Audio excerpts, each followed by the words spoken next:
Bonjour tout le monde et bienvenue dans ma petite cuisine. Alors je vais vous faire une série de vidéos où on verra pas ma binette. Parce que ma binette vous la connaissez, puis c'est pas vraiment important. Donc on va voir mes mains travailler. Alors aujourd'hui je fais un gâteau aux pommes. C'est un gâteau que ma fille aime beaucoup. Alors dans un premier temps, je vais aller éplucher des pommes. Moi je mets toujours beaucoup de pommes, même si dans une recette il y a 5 pommes, je vais toujours en mettre plus. Donc dans un premier temps, épluchez vos pommes et les nettoyer. Enlever le centre, donc les pépins. Et je vais aller les mettre tous à l'intérieur de mon saladier. Et dans un deuxième temps, je vais les mettre dans ma poêle. Et dans ma poêle, je vais mettre du sucre et du beurre et laisser mes pommes tranquillement fondre. Et pendant ce temps, qu'est-ce que je vais aller faire? Je vais aller préparer ma pâte. Alors, si vous voulez pas que vos pommes noircissent, vous mettez du citron. Donc, moi, souvent, je vais couper un demi-citron. Puis, je vais aller le verser dedans. Alors, lorsqu'on fait cuire ces pommes dans le beurre et dans le sucre qui est de la cassonade, on fait ça à petit feu pour que ça s'écrase très lentement. Et ensuite, ça va recouvrir notre gâteau. C'est ça qui va donner beaucoup de goût. Alors voilà, j'ai préparé tous les ingrédients. Comme ça, on va gagner du temps. Alors, dans un premier temps, on va aller mélanger les ingrédients liquides et les ingrédients secs à part, comme toujours.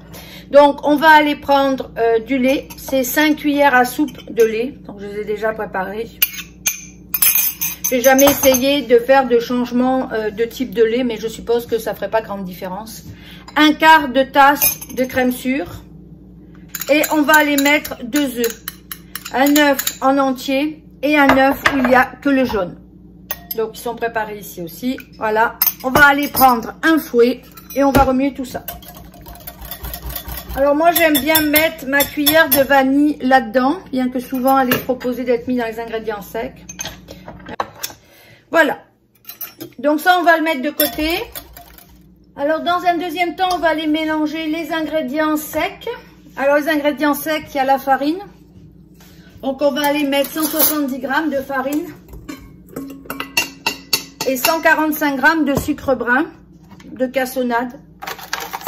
Alors, je l'ai déjà essayé avec du sucre blanc. Ça donne pas du tout le même résultat. Voilà. On va aller mettre un quart de cuillère à café de sel.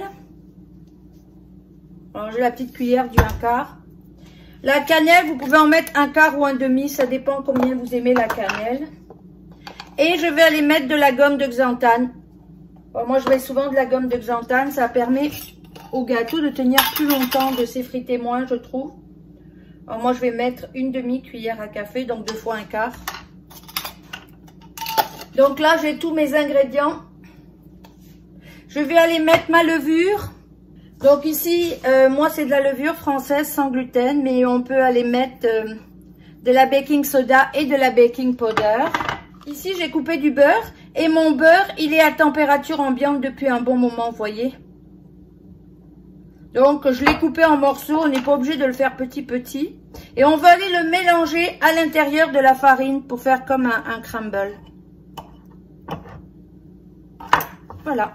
Alors, j'ai installé ma feuille, puis je vais aller à petite vitesse au début remuer mes farines et mes ingrédients secs. Alors, quand on a la pâte qui est version crumble, vous voyez, ça fait vraiment pas une pâte. Là, on va aller rajouter la moitié de nos éléments liquides. Et on va recommencer à remuer. Donc, on va en mettre la moitié. Voilà. Et là, on va bien remuer. Voilà. Puis là, ça va partir.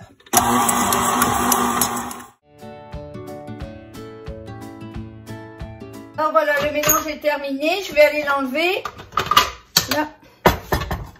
Donc, on voit mon mélange. C'est très collant. Hein. C'est la bonne texture. Voilà. Alors, pendant ce temps, j'ai fait revenir mes pommes et mes poires, comme je vous avais montré. Ici, c'est des pommes. Hein. Donc, pendant ce temps, j'ai fait revenir mes pommes, puis j'ai mis 2 pêches. Parce que j'avais des pêches. Donc là, je vais aller les mettre en dessous. Je ne prends pas le jus. On peut garder le jus pour faire autre chose. D'ailleurs, le jus, ce que je fais des fois, c'est que quand je coupe le gâteau, je peux aller l'asperger avec le jus. Parce que c'est le jus des fruits. Donc, l'idée, c'est vraiment d'aller mettre vos fruits un peu partout. Et là, on va aller recouvrir de la pâte. Alors ici, j'ai coupé les pommes en tranches. Vous pouvez les couper aussi en petits morceaux. J'ai laissé 2 poires parce que je vais faire un dessin central. Et je vais sûrement ajouter de l'amande.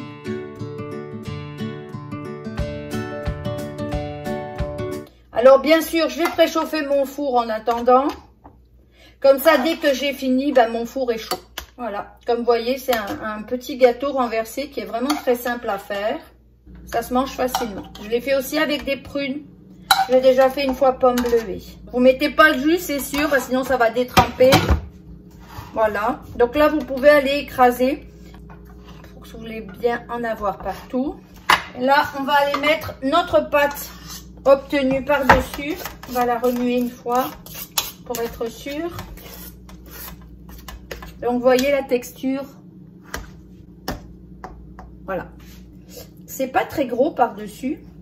Alors, la technique, parce que vous voyez, c'est très collant. Hein. Alors, la technique, c'est d'avoir un bol d'eau et de mouiller sa cuillère. Parce que quand votre cuillère est mouillée, vous en prenez une autre. Vous en avez une pour verser.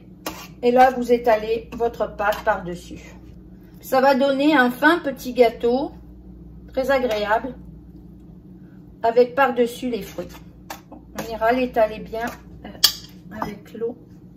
Vous voyez avec l'eau la différence? Voilà. Donc, il faut vraiment 2 cuillères différentes. Une qui pose et une qui étale.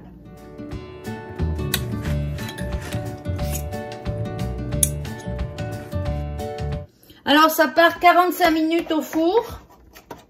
Et voilà. On va les mettre en cuisson. Alors voilà, le gâteau a passé 45 minutes dans le four, plus 8 minutes pour moi. À partir de 45 minutes, je le surveille et je rentre un cure-dent dedans pour voir s'il est prêt. Donc là, il est prêt, je vais vous le montrer. Alors le plus compliqué, c'est toujours de le démouler. Alors des fois, je le fais dans des moules qui se défont, des moules à cheesecake, mais j'ai remarqué que souvent, je perds le jus à la cuisson, donc j'aime moins. Donc ça, c'est toujours l'étape la plus difficile. Quand il a cuit, on attend 2 heures. Et après, des fois, je refais le dessus parce qu'il se défait. Voilà, donc là, je vais aller mettre directement mon plat dessus. Et je vais aller le renverser directement. Voilà. Comme ceci. Et là, il se démoule. Donc, il est assez beau. Il sent bon. Alors, vous voyez, j'ai perdu quelques pommes au passage. Je vais aller les remettre parce qu'il y a les trous de là où il faut les mettre. Alors, c'est sûr que quand vous faites un dessin, bah, c'est plus joli.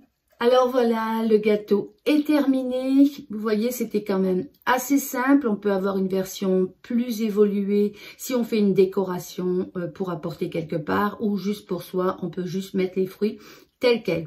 Je vous dis à la prochaine fois. N'oubliez pas de partager si vous aimez. Ça aide mon travail. Merci. Au revoir.